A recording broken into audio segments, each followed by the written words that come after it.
Day 572. Today there are a lot of updates from the south. First of all, more information became available about the devastating Ukrainian strike on the Russian Black Sea Fleet. Today the conflict intelligence team published leaked photos of the Russian submarine Rostov-na-Donu, and it revealed a lot of additional information. The analysts concluded that the submarine suffered from at least 3 missiles, one of which landed precisely on top of the vessel, inflicting fatal damage. What this means is that firstly, given that Ukrainians also destroyed the assault landing ship Minsk, there were likely more than 3 missiles that passed through the Russian air defense.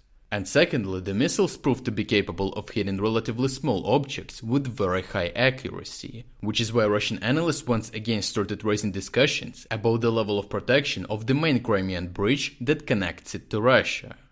So far from aerial means, Ukrainians have only used several missiles S-200. These are modernized Soviet missiles, which is why Russians managed to intercept them and the bridge is still standing. However, if Ukrainians decide to use Storm Shadow missiles, the outcome will likely be different. Russians understand this, which is why as a precaution, every time they detect that Ukrainians are using Su-24M, Russians close the bridge.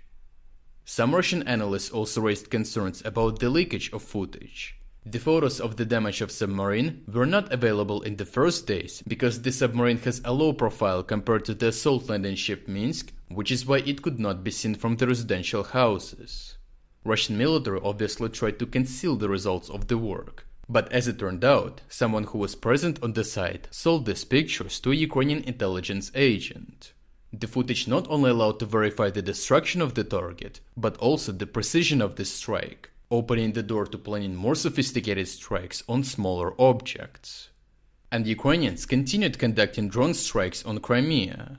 Today local residents reported hearing explosions in the southern part of Sevastopol, near Cape Fiolent and near Belbek airfield.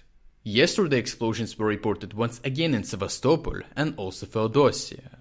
When it comes to Sevastopol, some sources reported that yesterday Ukrainians conducted another special operation for identification and destruction of the Russian air defense, while today they were checking the aftermath of the strike, in particular near Cape Fiolent, because this is an ideal place for one of the few remaining $1.2 billion air defense systems S-400.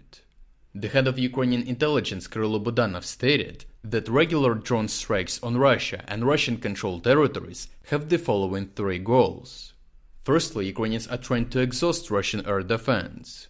And even though Russians do replenish their reserves, constant strikes do not allow Russians to be fully ready. And if there are some logistical problems and bottlenecks in some regions, then the air defense may not have enough rockets during the decisive moment.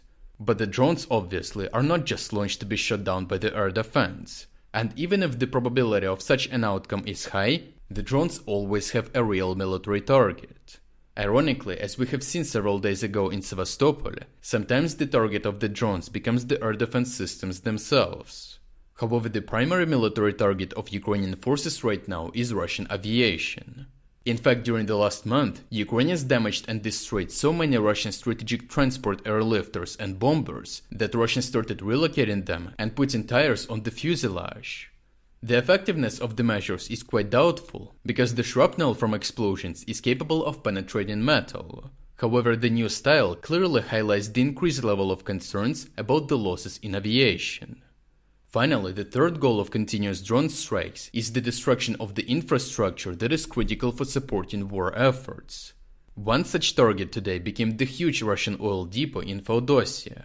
Even though in this particular case the drones were shut down, some strikes are quite successful, like yesterday's strike on the Russian rocket fuel factory in the Tver region, or last week's strike on the administrative building of the biggest factory of microelectronics, which is indispensable in the contemporary equipment. Overall, the frequency and intensity of various types of operations in and around Crimea continue to stay high. The last 2 launches of drones were particularly characteristic of the preparation for the next wave of devastating operations, because the drones from the first strike were broadly launched from the north, likely to identify new air defense positions, while the place of the launch of drones from the second strike still was not identified, raising even more concerns in the Russian media space. Russian analysts are speculating that Ukrainians will try to conduct a similar operation by destroying the Russian air defense in a particular region and then sending their drones and missiles via an unprotected corridor to hit even more valuable targets, such as ammunition depots, aviation, and the Navy.